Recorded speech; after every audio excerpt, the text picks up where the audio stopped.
So the US government is currently shut down. Now, there's lots of blame to go around. In this video, we're not gonna get into actually who is responsible for the shutdown because the legacy media is doing that job for me. Depending on what channel you're on, they will paint a picture, and a very compelling one, for who's responsible for the shutdown and who's actually the victim here. But there is another potential victim, and that is the one I'm most concerned with, which is the everyday consumer that is trying to get into real estate, or people that currently own real estate and they're trying to do a transaction of sorts. So what happens when Washington shuts down to the real estate market? What happens specifically here in the San Francisco Bay Area market? It sounds simple and remote, but as we've seen, there is something from the government that's woven into every single real estate transaction. Now, I'm gonna break down in this video today how an economic or government shutdown, like the one that we're in right now, can affect real estate, potentially hurt it, and whether people here in the Bay Area need to start freaking out or if they should just stay calm and carry on. Now, in this video, we are going to cover 3 impact zones, plus 2 Bay Area case studies, and what you as a buyer or a seller need to do to protect your deal. But first things first, let me reintroduce myself to you. My name is Arjun Dhingra. I am a longtime veteran, 24 years of the mortgage industry. I've been here in the Bay Area for 20 of them, helping people unlock wealth through acquiring real estate. Now, if me and my team, as we've helped thousands of families over the last few decades, can be of assistance to you, if you're thinking about investing or putting down some roots here or eventually relocating to the San Francisco Bay Area, please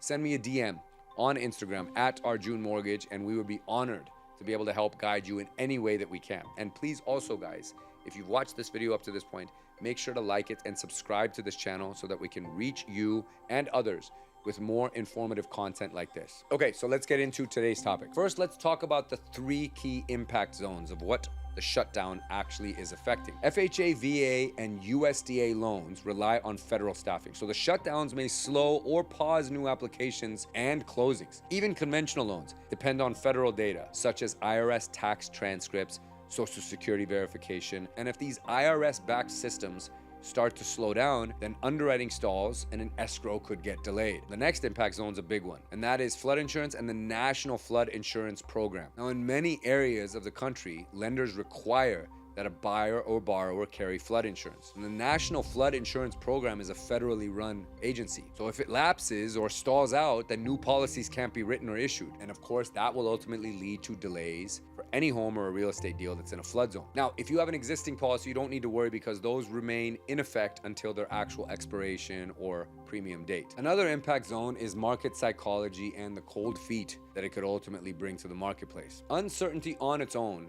will cool a market. It's just not good for markets. People and markets thrive on certainty, and when there's a lack of certainty, they tend to freeze. 1 in 6 Americans have said that they would pause a major purchase due to a government shutdown. Now, this doesn't stop with just everyday buyers. Developers, investors, even lenders may pause during this time until the fog kind of clears. Also, there is the data blackout, which is a real problem, and we just experienced this a few weeks ago, which is where agencies such as BLS or Census being able to put out key and relevant data and reports that impact the markets. So it becomes very difficult to forecast what's going on in the marketplace without any accurate or current data. HUD programs, Section 8, and even public housing grants may also face delays and even their funding being stalled out. And some of these developers that are putting up projects that require HUD certification, they're going to be stalled out as well. Okay, so those are some of the impact zones, but how bad could this actually get? What are the scenarios and the severity here that we're talking about? Okay, so let's first define the possibility of a very short shutdown, maybe a few days to 2 weeks. In that situation, it would be ugly but survivable.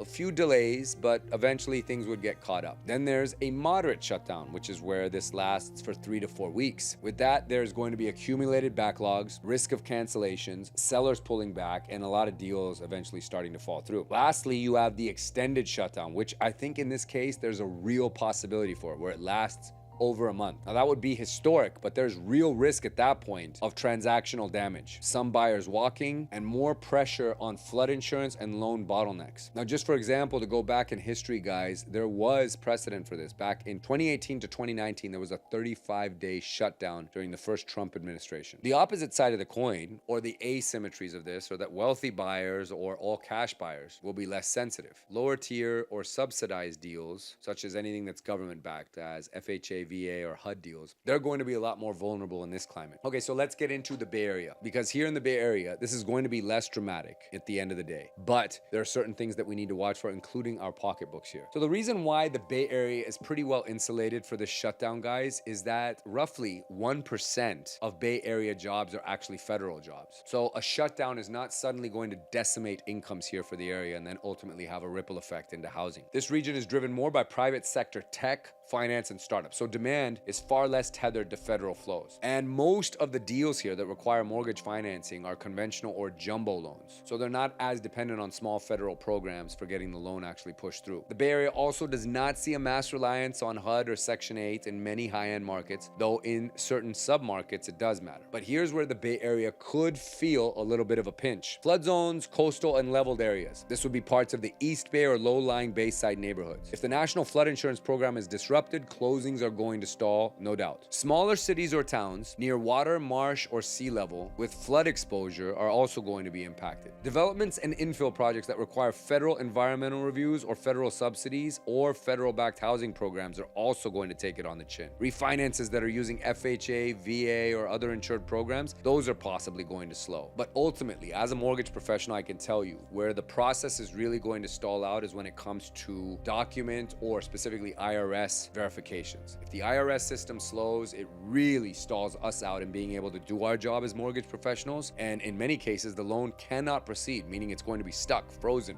right there without this step being able to be cleared. So in wrapping this up, guys, here's what buyers, sellers, and investors should do. First is you need to pad every transaction you're doing with some buffer time. Build in extra days for how the verifications are going to be done, how you're going to obtain insurance, and ultimately get that loan approval. Ask your lender, your escrow officer, your insurance agent, what part of this process relies on some type of federal workflow, and what can we do in anticipation of that to try and either work around it or get ahead of it. Have backup plans. This is going to be huge. Make sure that you have alternatives for obtaining flood insurance outside of the National Flood Insurance Program if it's something that you need. When it comes to your loan, also, wherever possible, try and use a conventional loan and avoid a government option if you can. And lastly, guys, communication, much like life, like a marriage or any other relationship, is going to be key. If all parties involved are being clearly communicated with, I think you'll get a lot more understanding of how this shutdown could be impacting an escrow period, as opposed to being naive or just ignoring it altogether. Nobody likes surprises in real estate transactions, and they say time can kill all deals. So if you're dragging out a deal unnecessarily, or because you failed to communicate why you need extra time, could hurt your escrow and ultimately cost you that property. And for investors and developers, avoid launching or capital committing in zones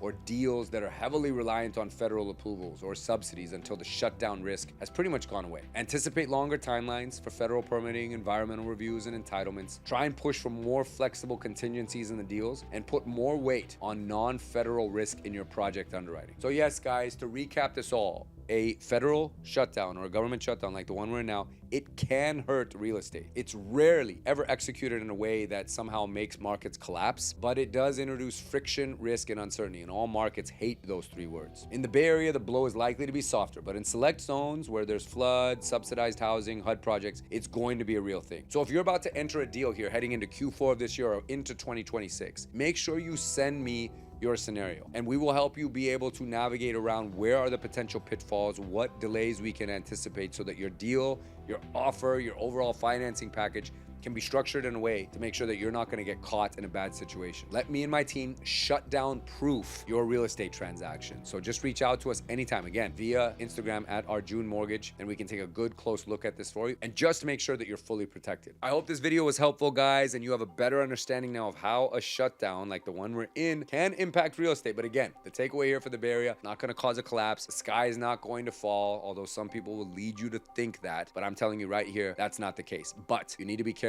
in how you set your deals up and make sure that you give yourself enough time to be still successful in that real estate transaction. So thanks for watching, guys, and we'll see you on the next video.